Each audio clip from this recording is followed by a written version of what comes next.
Hello मित्रों, मैं दीपक कुमार। मेरे यूट्यूब चैनल शिक्षा के प्रसार में आप सभी का स्वागत है। जैसा कि आप लोगों ने देखा कि पिछले एक्सरसाइज में हम लोग 1.2 एक्सरसाइज को समाप्त किए थे क्लास 10th एनसीईआरटी मैथ पर। आज हम लोग उसी के आगे चर्चा करेंगे। हमारा आज का टॉपिक है पूरा एक्सरसाइज क्या होगी 1.3। अब देखिए, इसको शुरू करने से पहले क्वेश्चन को पहले हम थोड़ा सा इसमें जान लेते हैं परिमेय संख्याएँ क्या होती हैं। तो अब देखिए, परिमेय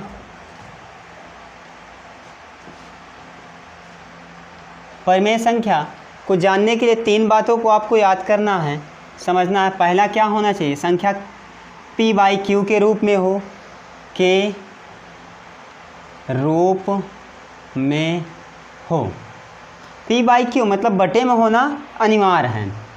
अब देखिए दूसरा क्या हो, q ≠ 0 अर्थात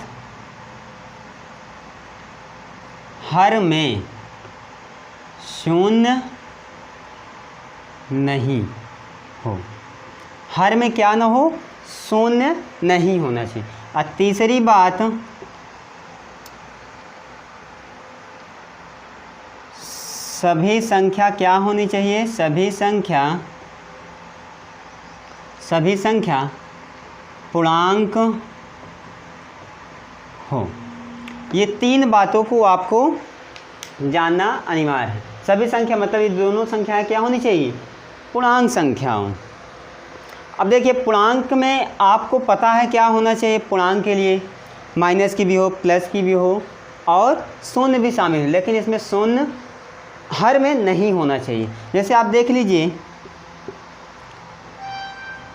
जैसे मान लीजिए 2/3 ये क्या है, एक परिमेय है। 4/5 एक परिमेय है। 3/2 एक परिमेय है। इतनी संख्याएं परिमेय हैं, मतलब आगे भी हो सकती हैं, सभी संख्याएं परिमेय हैं। अब देखिए क्या परिमेय नहीं होगा, कोई भी प्रतीक हो वो क्या होगा, अपरिमेय हो जाएगा। मतलब ये क्या है, ये संख्याएं क्या थी, परिमेय थी और ये क्या हो गया, अपरिमेय। ये संख्या क्या होगा, ये क्या हो गया, प्रतीक होगा, क्या होगा, ये जैसे पाई एक अपरिमेय संख्या। लेकिन पाई का मान होता 22/7 3.14।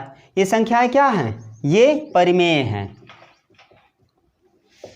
ये परिमेय थी। अब आप इतना देखिए, संख्याएं दिया है, आगे संख्या माइनस प्लस भी हो सकती है। ये देखिए परिमेय ही होगी, क्योंकि सभी संख्या क्या हो, पूर्णांक हो। पूर्णांक में माइनस की भी हो सकती है, प्लस की भी हो सकती है और शून्य भी हो सकती। लेकिन अगर यही कह दिया जाए 2/0, ये क्या हो गया, अपरिमेय। हमने बताया हर में क्या ना होना चाहिए, शून्य नहीं होना चाहिए, अपरिमेय हो गया। अब देखिए इतनी बातों को आप जानिए। अगर प्रतीक है तो अपरिमेय होगी।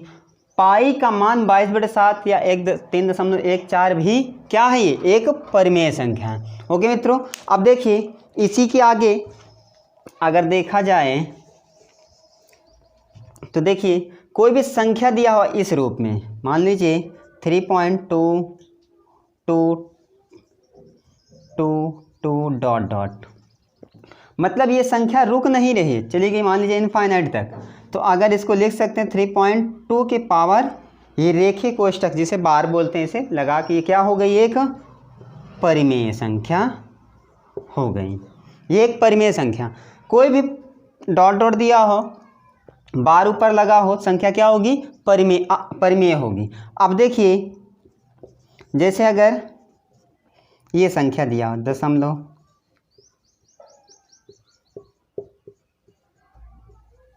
डॉट दे दिए। अब देखिए कोई संख्या का क्रम नहीं है, पता नहीं कहाँ तक गई होती है, एक संख्या क्या होगी, अपरिमेय। कोई भी संख्या क्रम नहीं है, पता नहीं कहाँ तक चली गई, कोई लिमिटेशन नहीं है, मतलब इससे क्या हो गई, एक अपरिमेय संख्या। किसी भी संख्या की पुनरावृत्ति होगी तो क्या होगी, परिमेय होगी। ओके मित्रों, इतनी बातों को हम लोग जान लिया। अब हम लोग आगे थोड़ा सा और चर्चा करते हैं, फिर एक्सरसाइज पर चलते हैं। अब देखिए जैसे अगर दे दिया जाए, मान लें कि कोई भी संख्या मान ले ए स्क्वायर को 2 से विभाज्य करें, जबकि ए बिलोंग्स टू मतलब क्या होगा, एक इंटीजर नंबर। इंटीजर नंबर मतलब एक परिमेय संख्या। अगर इसे ए बिलोंग कर रहा है क्या, एक इंटीजर नंबर है, मतलब कोई भी पूर्णांक संख्या है, पूर्णांक संख्या अगर पूर्णांक को ले लें 4 तो 2 से विभाज्य हो गया। अब देखिए अगर इसे ए को हम मान लेते हैं 10, मान लेते हैं ए इक्वल 10, एक पूर्णांक संख्या है। अब 10 यहाँ पर जैसे रखेंगे ए स्क्वायर के स्थान पर 10 गुणित 10 लिख सकते हैं। अब देखिए जैसे अगर इसमें दोष करेंगे, अगर ये संख्याएं कट जा रही हैं तो क्या होगी, एक पूर्णांक भाज्य संख्या होगी या विभाज्य संख्या। मतलब हमारे कहने का मतलब ये है कि अगर संख्या दे दिया जाए इसके रूप में,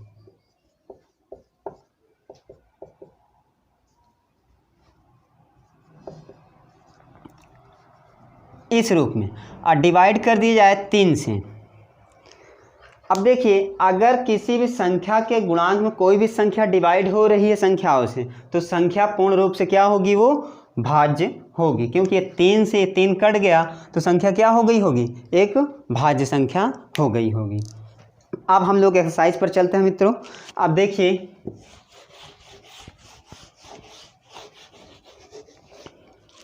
एक्सरसाइज 1.3 का पहला सवाल, सिद्ध कीजिए कि रूट 5 एक अपरिमेय संख्या है। सिद्ध करना हमें क्या, रूट 5 एक अपरिमेय है, ये सिद्ध करना है। अब देखिए ये संख्या बोल रहा क्या है, एक अपरिमेय संख्या। अभी मित्रों हमने एक चीज़ नहीं बताया, अगर कोई भी संख्या रूट में हो वह संख्या क्या होगी, हमेशा अपरिमेय होगी। जैसे अभी हमने अभी 2 मिनट पहले बताया नहीं, जैसे कोई भी संख्या लिखा हो 3, root 2, root 5 dot dot, root में कोई भी संख्या होगी वह संख्या क्या होगी, एक अपरिमेय संख्या होगी। अगर इसी को थोड़ा सा और आगे किया जाए, मान लेते हैं कि रूट में -4 है, ये संख्या क्या होगी, काल्पनिक संख्या। ये एक काल्पनिक संख्या हो, क्योंकि इसको अगर हल करेंगे हम, देखिए इसको लिख सकते हैं रूट 1 इंटू 4, इतना कर सकते हैं।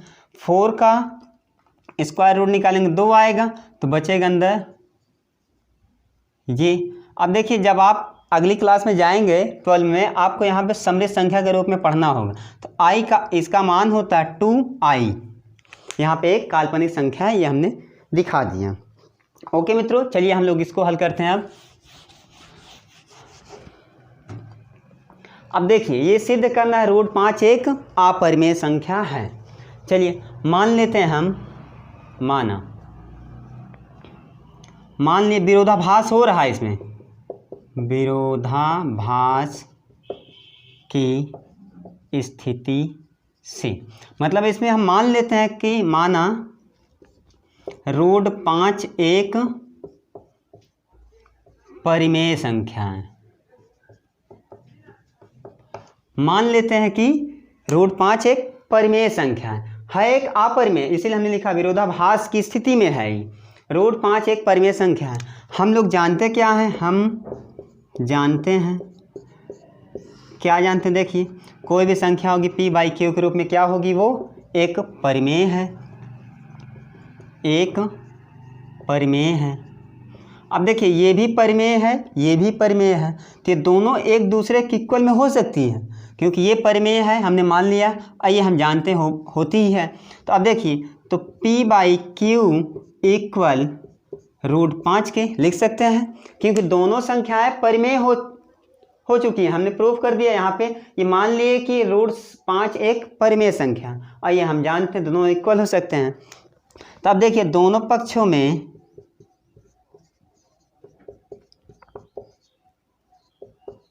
वर्ग कर देते हैं। वर्ग करने पर देखिए वर्ग करेंगे तो क्या मिलेगा हमें, p² अपॉन क्यू स्क्वायर, ये 5 हो गया। यहाँ से यहाँ पे हम लिख सकते हैं P square equal 5 Q square. अगर देखा जाए यहाँ पे P और Q ये दोनों एक अभाज्य परिमेय संख्या के रूप में हमेशा मानेंगे। P और Q ये अगर इसके गुणांक में ले जाएं ये 5, तो यहाँ पे क्यू स्क्वायर इक्वल होगा 5 स्क्वायर अपॉन 5 इतना मिलेगा। तो मतलब ये गुणांक में है, जब इधर आएगा बटे होगा, अर्थात 5 से क्यू स्क्वायर विभाजित हो रहा होगा। तो यहाँ पर लिखेंगे हम पी स्क्वायर 5 से पूर्णतः विभाज्य है। अब देखिए जब पी स्क्वायर 5 से विभाज्य है तब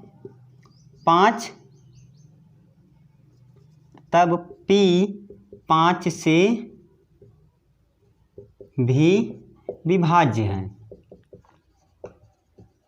अब देखिए हमने ये देखा कि जब इधर जाएगा तो 5 से डिवाइड हो जाएगा पी स्क्वायर। यहाँ हम लिखा है पी स्क्वायर 5 से पूर्णतः विभाज्य है, तो पी भी तो एक 5 से विभाज्य हो सकती है, क्योंकि अभी हमने दिखाया कोई भी संख्या ए स्क्वायर है 2 से विभाज्य हो रही है, तो इसका मतलब ए गुणित ए लिख सकते हैं, तो ये भी तो विभाज्य हो गया। यहाँ हमने दिखा दिया। तब अब देखिए ये इतना हो गया, तो हम लिख सकते हैं P बराबर 5C मान लेते हैं। मतलब जब 5 से विभाज्य हो गया तो P बराबर क्या मान लिए 5C। अब देखिए 5C जब मान लिए तो इसको यहाँ मान लीजिए इक्वेशन फर्स्ट है, ये P के स्थान पर 5C रख सकते हैं हम। जैसे यहाँ पर रखेंगे समीकरण 1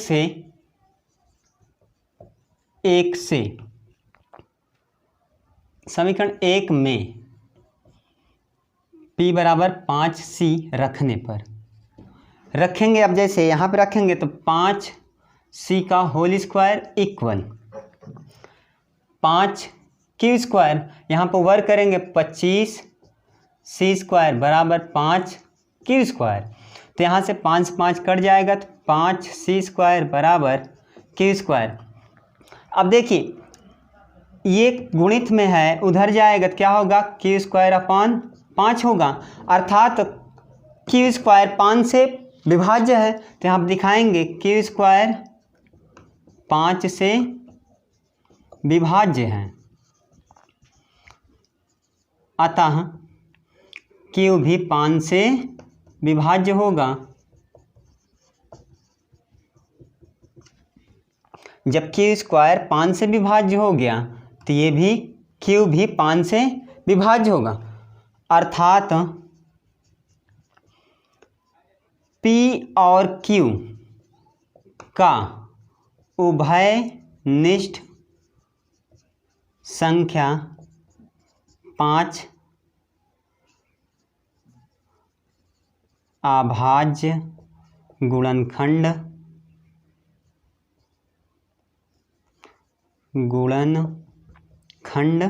है। अब देखिए हमने ये देखा कि P भी 5 से विभाज्य है, Q भी 5 से विभाज्य है। P और Q एक का उभयनिष्ठ 5 अभाज्य गुणनखंड है। जब ये अभाज्य गुणनखंड हो गया तो ये जब 5 दोनों के लिए कॉमन हो गया तो अतः ये इससे पता चलता है 5 दोनों के लिए कॉमन है, 5 दोनों के लिए कॉमन ना कि रूट में। तो अतः रूट 5 एक अभाज्य संख्या होगी। मतलब यहाँ पे विरोधाभास उत्पन्न हुआ। हमने माना ये कि एक परिमेय संख्या है, लेकिन ये बता रहा है ये नहीं हो सकता। मतलब विरोधाभास उत्पन्न होने के कारण जो हमने माना ये एक परिमेय संख्या है, यहाँ विरोधाभास से पता चला कि रूट 5 एक अभाज्य संख्या है। ये हमने प्रूफ किया, क्योंकि P और Q दोनों के लिए भाज्य है 5, और यहाँ पर हमने माना ये, तो इसलिए इससे विरोधाभास उत्पन्न होता है, ये एक अभाज्य संख्या है। ओके मित्रों, इसको ध्यानपूर्वक घर पर रहकर समझिए, 2-3 बार देखिएगा, पता चलेगा आपको क्या हुआ इस सवाल में। ओके मित्रों, इसे नोट डाउन करिए। अगले सवाल की ओर चलते हैं हम लोग। मिटा दे रहे हैं इसको।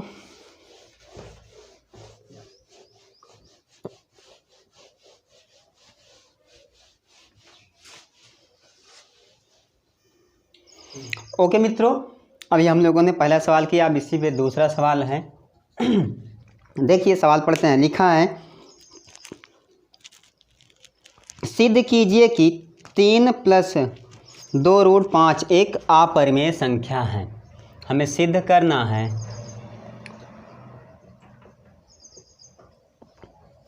3 + 2√5 एक अपरिमेय संख्या है।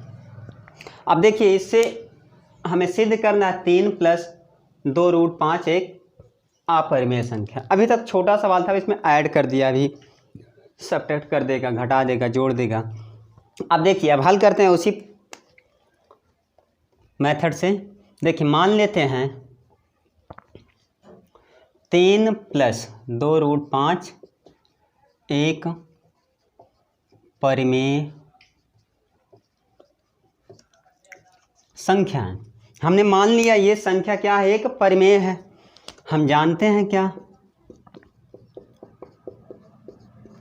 हम जानते हैं P/Q। हम यहाँ P/Q ले रहे हैं, आप A/B C/D चाहे जो ले लीजिएगा, एक परिमेय है। अब देखिए इसको हमने मान लिया, विरोधाभास उत्पन्न हो रहा है, फिर भी हमने मान लिया क्या है, एक परिमेय है। और ये भी परिमेय है, तो ये दोनों परिमेय हो गए, दोनों इक्वल हो सकती हैं। P/Q इक्वल है 3 + 2√5 के। अब देखिए ये संख्या प्लस में इधर लेके आओ, अकेले में है, जो अकेले हो उसी को उठा लाइए, तो P/Q प्लस में इधर आएगा माइनस हो जाएगा, इधर बचेगा 2√5। यहाँ पे एलसीएम ले लीजिए, Q आएगा तो P माइनस यहाँ से 3Q होगा 2√5। ये इतना हुआ। अब देखा जाए कोई भी संख्या हो, ये दोनों क्या है, एक परिमेय संख्या है। कोई भी संख्या लेंगे परिमेय होगी, भले चाहे जिसका गुणा करें, घटाएं, चाहे नीचे हर में 0 तो आएगा नहीं, तो ये संख्या क्या हो गई, P - 3Q इक्वल Q एक परिमेय है। जबकि 2√5 अगर चाहें तो इसका भी मल्टीप्लाई जो इधर आएगा डिवाइड कर सकते हैं आप। अगर एक स्टेप और करना चाहें तो यहाँ पे लिख देंगे 2, यहाँ पे ये हो जाएगा, तो यहाँ पे हट जाएगा 2, हटा दिए, इधर कर दिया डायरेक्ट। ओके मित्रों, अब देखिए या तो पूरा हम कर दे रहे, नहीं आपको समझने में बड़ी समस्या होगी। देखिए यहाँ पे 2 था, एलसीएम लिए इतना आया, अगले स्टेप में कर दे रहे हैं P - 3Q/2Q हो गया इक्वल √5। जो संख्या रोड में होगी उसको अकेले हमेशा रखने का प्रयास करिए। कैसे अकेले बने, अब देखिए P - 3Q/2P एक परिमेय संख्या है, जबकि √5 एक अपरिमेय।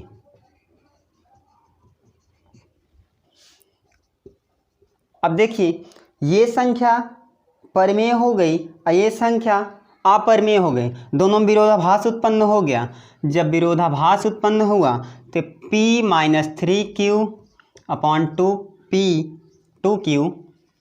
नॉट इक्वल होगा किसके, √5। दोनों बराबर हो नहीं सकती, और जब दोनों बराबर नहीं होगी तो ये संख्या इसी का गुणांक का है, तो लिख सकते हैं अतः 3 + 2√5 एक अपरिमेय संख्या है। ओके मित्रों, ये प्रूफ हो गया। अब देखिए हम तीसरा सवाल इसी तरीके पढ़ दे रहे हैं, आप थोड़ा सा एक सवाल हम कर दे रहे हैं, आपको 3 सवाल या 2 सवाल जो बची होंगी आप करेंगे घर पर। ओके मित्रों, देखिए सवाल लिखा है सिद्ध कीजिए कि निम्नलिखित संख्याएं अपरिमेय हैं। देखिए इसको हम रफ कर दे रहे हैं।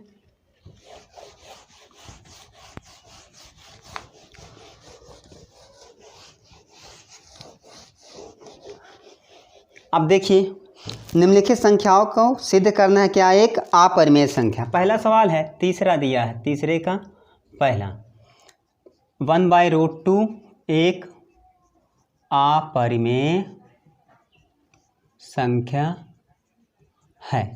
हमें ये सिद्ध करना, सेम प्रोसेस लगाएंगे, आ जाएगा। मान लेते हैं, माना 1/√2 एक परिमेय है, जैसे अभी तक ये परिमेय हो गई। हम जानते क्या हैं, हम जानते हैं p/q एक परिमेय है। अब देखिए ये भी परिमेय हो गई, ये भी परिमेय हो गई, दोनों इक्वल कर लीजिए। p/q equal 1/√2। देखिए अब इसको तेरिया गुणा कर लीजिए तो √2p इक्वल q हो गया। ये p उधर जाएगा, क्या बच जाएगा, q/p हो गया। चाहे संख्या 2/3 हो फिर भी परिमेय, चाहे 3/2 हो फिर भी परिमेय ही होगी। अब देखिए q/p एक परिमेय है, जबकि √2 एक अपरिमेय है। अब देखिए दोनों बराबर नहीं है, जहाँ हमने बराबर देखा, आप लिख दिए तो आपको पता चल गया q/p नॉट इक्वल किसके होगा, √2 को। तो क्या हो गया, अतः √2 एक अपरिमेय, अतः 1/√2 एक अपरिमेय संख्या है। अब देखिए मित्रों, इसी के आगे दूसरा सवाल लिखा है, इसी के तीसरे का सेकंड है, 7√5। सेम प्रोसेस लगाएंगे। अगला लिखा है 6 + √2, ये भी आपको कर लेना जैसे अभी हमने दूसरा सवाल कराया था। ओके मित्रों, देखिए आज की एक्सरसाइज समाप्त हुई। अब हम लोग अगले वीडियो में आपको 1.4 अगले वीडियो में आपको मिलेगी। अगर वीडियो आपको पसंद आ रही हो, हमारी ये पढ़ाने का तरीका आपको ज़्यादा अच्छा लग रहा तो हमारे चैनल को सब्सक्राइब करें, शेयर करें, और इसको ज़्यादा से ज़्यादा शेयर करेंगे तो ज़्यादा हमारा मनोबल बढ़ेगा। इसको देखिए, समझिए, जो आपको सवाल में कोई परेशानी हो आप कमेंट में आप पूछ सकते हैं। ओके मित्रों, घर में रहें, सुरक्षित रहें, ताकि कोरोना वैश्विक महामारी से आप दूर रहें। ओके, घर में रहें, सेफ रहें। Thank you.